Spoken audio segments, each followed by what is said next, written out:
Hello students. तो अब तक की क्लासेस में हमने एक समान बाह्य विद्युत क्षेत्र में द्विध्रुव रखकर उस पर बल तथा बल युग्म का आघूर्ण निकाला था। ठीक है, देखिए यहां पर मान लेते हैं इस तरह से एक समान विद्युत क्षेत्र है। कितना? एक समान विद्युत क्षेत्र ई है और इस एक समान विद्युत क्षेत्र में एक विद्युत द्विध्रुव रखा हुआ है। विद्युत द्विध्रुव इस तरह से रखा हुआ था, हम लोगों ने ये बिंदु हमने क्या माना था? माइनस के क्यू। ये बिंदु माना था प्लस के क्यू। सॉरी, इस बिंदु पर आवेश माइनस का क्यू, इस बिंदु पर आवेश कितना? प्लस के क्यू। बिंदु के नाम दिए थे, ये बिंदु ए, यह बिंदु कितना? बी। ये कोण कितना है? थीटा। ए तथा बी के मध्य जो ए बी और विद्युत क्षेत्र, या फिर P की बात करें, P क्या? माइनस क्यू से प्लस क्यू की दिशा, और विद्युत क्षेत्र E के मध्य कोण कितना दिया हुआ है? थीटा दिया हुआ है। तो यहां पर हमने द्विध्रुव पर कुल बल पढ़ा था। कुल बल, द्विध्रुव पर कुल बल। तो F कुल का मान निकल के आया था 0। F कुल बराबर 0। ऐसे हम पढ़ते क्या? द्विध्रुव पर बल आघूर्ण, द्विध्रुव पर बल आघूर्ण। तो बल आघूर्ण टॉर्क का मान क्या निकल के आया था? टॉर्क निकल के आया था P क्रॉस E। टॉर्क निकल के आया था P cross E, where P is Q into 2A, where P is Q into 2A and 2A is the length from minus Q charge to plus Q charge. तो ये हमने value calculate की थी। F कुल कितना? 0 निकल के आया था और बल आघूर्ण निकल के आया था टॉर्क बराबर P क्रॉस E। इस तरह से जो बनाते हैं हम, इसको बोलते हैं टॉर्क। और ये सदिश राशि, इसलिए यहाँ पे क्या लगा देंगे? वेक्टर लगा देंगे। तो टॉर्क हो गया कितना? P cross E। टॉर्क बराबर P क्रॉस E। चलिए कुछ केसेस देख लेते हैं। तो देखिए यहां पर हम केसेस पढ़ेंगे। महत्वपूर्ण स्थिति, बोलते हैं स्पेशल केस। महत्वपूर्ण स्थिति या स्पेशल केसेस। तो देखिए केस फर्स्ट, पहला केस क्या दिया हुआ है? जब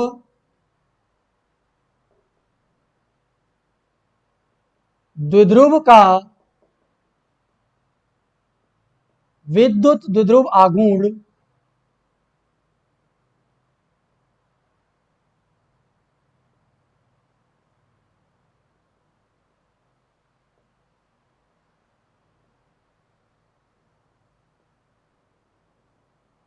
विद्युत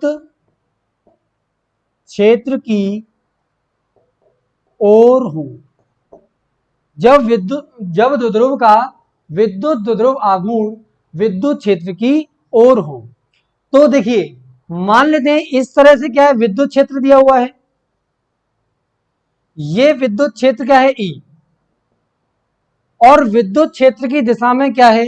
विद्युत द्विध्रुव आघूर्ण। जब द्विध्रुव का विद्युत द्विध्रुव आघूर्ण विद्युत क्षेत्र की ओर हो, तो विद्युत द्विध्रुव आघूर्ण विद्युत क्षेत्र की ओर है। विद्युत द्विध्रुव आघूर्ण की दिशा माइनस क्यू से प्लस क्यू होती है। मतलब यहां पर हम मान लेते कितना? माइनस का क्यू आवेश है, और आगे हम मान लेते हैं यहां पर कितना है? प्लस का क्यू आवेश। ये बिंदु ए है और ये बिंदु बी है। विद्युत द्विध्रुव आघूर्ण की दिशा होती है माइनस आवेश से प्लस क्यू आवेश की तरफ। अगर मैं इसको ऐसे सीधा कर दूं, अगर मैं इसको ऐसे सीधा कर दूं, तो क्या विद्युत द्विध्रुव आघूर्ण P की दिशा E की ओर हो जाएगी। यहां पे लिखेंगे क्या? जो P है वह समांतर है किसके? विद्युत क्षेत्र E के। P की दिशा माइनस क्यू से प्लस क्यू, विद्युत क्षेत्र भी इसी दिशा में है, दोनों समान दिशा में है। तो ये जो थीटा है, विद्युत क्षेत्र P और E के मध्य जो कोण थीटा होगा, यह थीटा कितना हो जाएगा? 0 डिग्री। थीटा कितना हो जाएगा?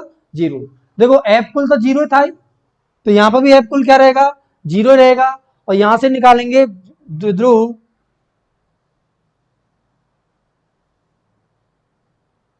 पर बल आघूर्ण, द्विध्रुव पर बल आघूर्ण, बल आघूर्ण यहां पे क्या लिखते हैं, टॉर्क, टॉर्क हो जाएगा कितना, P क्रॉस E, टॉर्क होता है कितना, P क्रॉस E। टॉर्क का परिमाण जब निकालेंगे तो ये निकल के आएगा कितना, PE साइन थीटा, और थीटा कितना है, 0 डिग्री, थीटा कितना है, 0 डिग्री। अगर थीटा 0 डिग्री है तो साइन 0 का मान क्या, 0 हो जाएगा। थीटा का मान क्या है, 0। थीटा का मान 0 क्यों है, क्योंकि P और E दोनों समान दिशा में है। इस दिशा में क्या होगा, माइनस क्यू से प्लस क्यू क्या होगा, P, माइनस क्यू से प्लस क्यू क्या होगा, P होगा। और इसी दिशा में विद्युत क्षेत्र E है। P और E अगर एक ही दिशा में है तो दोनों के मध्य कोण थीटा कितना हो जाएगा, 0 डिग्री हो जाएगा। थीटा 0 हो गया तो P साइन 0, साइन 0 का मान 0 होता है। तो यहां से टॉर्क का मान हो जाएगा, टॉर्क का परिमाण कितना हो जाएगा, 0।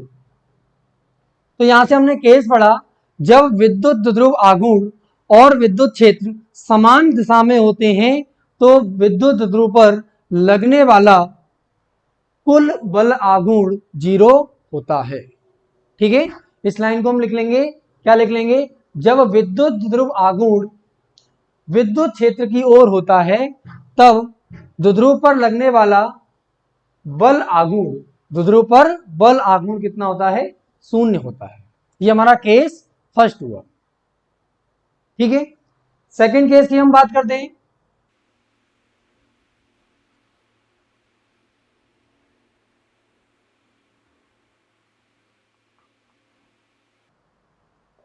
जब विद्युत द्विध्रुव आघूर्ण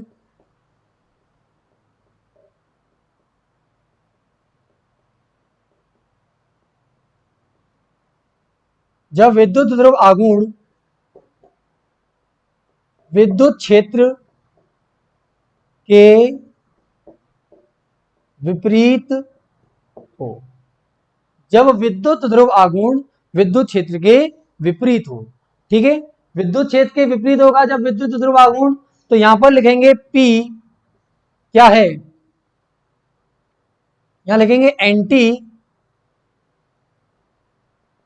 parallel to E, anti parallel मतलब असमांतर, P और E क्या है, असमांतर है, मतलब दोनों क्या है, एक दूसरे के विपरीत है।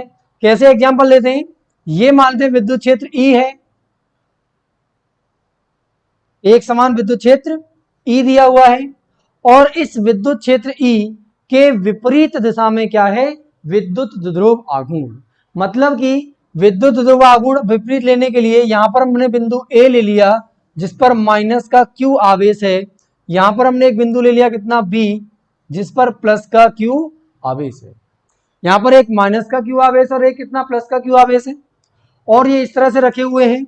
तो यहां पर विद्युत द्विध्रुव आघूर्ण की दिशा माइनस Q से प्लस Q की ओर होगी, विद्युत ध्रुव की दिशा माइनस Q से प्लस Q की ओर होगी। ये विद्युत ध्रुव की दिशा है इस दिशा में, A से B, माइनस Q से प्लस Q, और इसके विपरीत दिशा में क्या विद्युत क्षेत्र है। तो विद्युत क्षेत्र और विद्युत ध्रुव आघूर्ण एक दूसरे के विपरीत है। तो यहां पर दो अगर विपरीत है तो मान लेते हैं इस दिशा में विद्युत क्षेत्र क्या E है और इसके विपरीत क्या है, P है, विद्युत ध्रुव आघूर्ण। तो दोनों के मध्य जो कोण होगा वह थीटा कितना हो जाएगा, 180 डिग्री। विद्युत क्षेत्र E और विद्युत ध्रुव आघूर्ण P के मध्य कोण हो गया 180 डिग्री। हमें पता है टॉर्क क्या होता है, टॉर्क होता है P क्रॉस E, टॉर्क होता है P क्रॉस E, विद्युत ध्रुव आघूर्ण गुणा विद्युत क्षेत्र।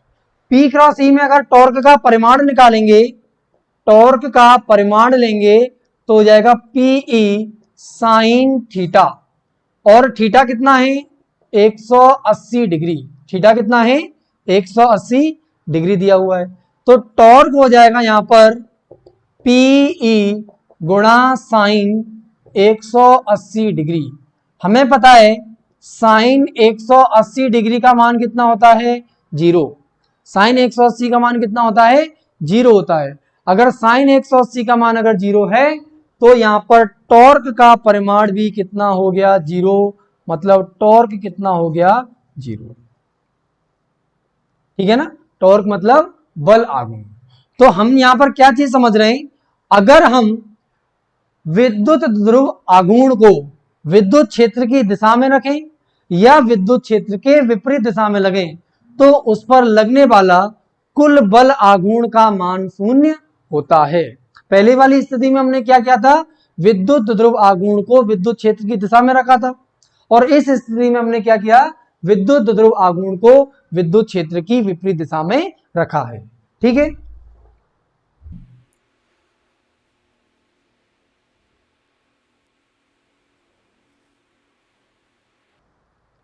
यहां पर नोट करके पॉइंट लिखेंगे।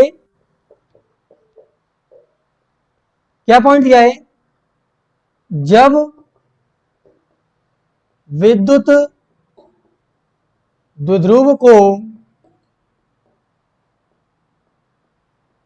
एक समान विद्युत क्षेत्र में क्षेत्र की ओर अथवा क्षेत्र के विपरीत दिशा में क्षेत्र के विपरीत दिशा में रखा जाता है तो कुल विद्युत द्विध्रुव आघूर्ण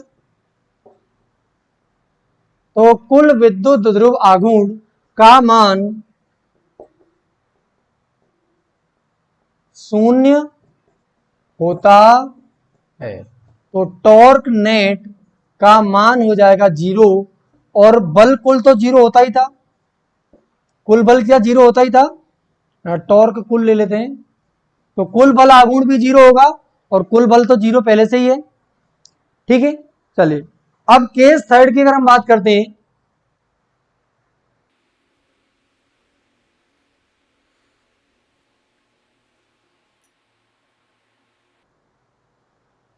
केस थर्ड, तृतीय स्थिति की अगर हम बात करते हैं तो तीसरी स्थिति क्या है? जब विद्युत द्विध्रुव विद्युत क्षेत्र के लंबवत स्थित हो। जब विद्युत ध्रुव विद्युत क्षेत्र के लंबवत स्थित हो, मान लेते हैं इस तरह से हमारा विद्युत क्षेत्र है, ये विद्युत क्षेत्र ई है, और इस विद्युत क्षेत्र के लंबवत क्या है? विद्युत ध्रुव। विद्युत ध्रुव मान लेते हैं यहां पर माइनस का क्यू आवेश बिंदु ए पर है, और इस बिंदु पर प्लस का क्यू आवेश बिंदु बी पर रखा हुआ है। ठीक है, माइनस क्यू आवेश यहां पर है, प्लस क्यू आवेश ये है, इस दिशा में विद्युत क्षेत्र है। तो ऋणात्मक से धनात्मक की ओर, ऋणात्मक से धनात्मक की ओर देखेंगे तो ऊपर की दिशा हो गई, ये कुल विद्युत ध्रुव आघूर्ण की दिशा है, और इस दिशा में क्या है? विद्युत क्षेत्र। ऊपर की दिशा में कुल विद्युत ध्रुव आघूर्ण, इस दिशा में विद्युत क्षेत्र, दोनों के मध्य कोण थीटा कितना हो गया? 90 डिग्री। ये दिशा कुल विद्युत ध्रुव आघूर्ण की दिशा है, पी की दिशा। तो यहां पर थीटा कितना हो गया? 90 डिग्री। तो इनके मध्य कोण थीटा 90 डिग्री हो गया। अब यहां पर लिखेंगे द्विध्रुव पर कुल बल आघूर्ण। टॉर्क का फॉर्मूला हमें पता है क्या है? P क्रॉस E है। टॉर्क का परिमाण निकालेंगे तो टॉर्क का परिमाण हो जाएगा PE साइन थीटा। टॉर्क का परिमाण PE साइन थीटा, और थीटा का मान कितना है? 90 डिग्री। तो टॉर्क हो जाएगा कितना? PE साइन 90 डिग्री, और साइन 90 डिग्री का मान कितना होता है 1, और ये क्या होता है साइन थीटा का अधिकतम मान 1। साइन थीटा का अधिकतम मान कितना होता है 1 होता है, और वह कब होता है जब थीटा कितना हो 90 डिग्री हो, ठीक है ना। तो यह साइन थीटा का अधिकतम मान हो गया। तो जब साइन थीटा अधिकतम होगा तब बल आघूर्ण भी अधिकतम होगा। तो यहां पर लिखेंगे टॉर्क का परिमाण मैक्सिमम, मतलब अधिकतम होगा कितना पीई। साइन 90 कितना हो गया 1, 1 का गुणा पी में करेंगे तो पी हो जाएगा, तो अधिकतम बल आघूर्ण आ जाएगा। ठीक है, तो यहां से हमें मिला अधिकतम बल आघूर्ण। यहां पे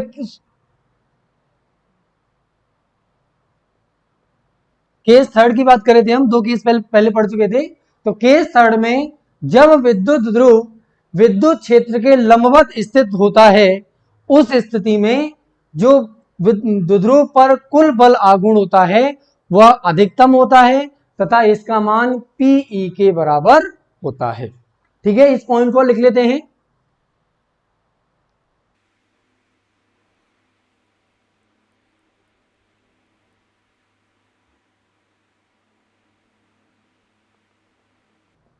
जब विद्युत ध्रुव विद्युत क्षेत्र के लंबवत स्थित होता है तो द्विध्रुव पर कुल विद्युत, तो द्विध्रुव पर कुल विद्युत कुल बल आघूर्ण, तो द्विध्रुव पर कुल बल आघूर्ण का परिमाण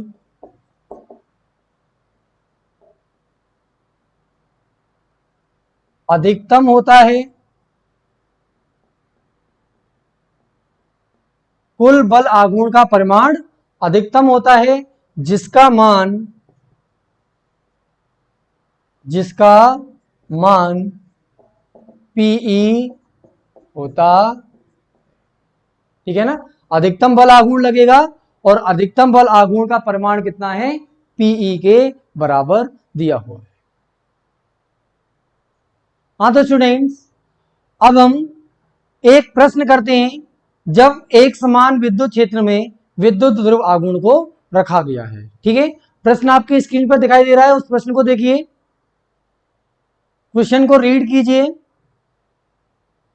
देखिए क्या क्वेश्चन दिया हुआ है, 4 गुणा 10 की घात -9 कूलाम मीटर द्विध्रुव आघूर्ण का कोई विद्युत ध्रुव 5 गुणा 10 की घात 4 न्यूटन पर कूलाम परिमाण के किसी एक समान विद्युत क्षेत्र की दिशा से 30 डिग्री पर संरेखित है। द्विध्रुव पर कार्यरत बल आघूर्ण का परिमाण परिकलित कीजिए। ठीक है, ये आपका प्रश्न दिया हुआ है। प्रश्न में सबसे पहले क्या दिया है, द्विध्रुव आघूर्ण। तो द्विध्रुव आघूर्ण को किससे निरूपित करते हैं, पी से।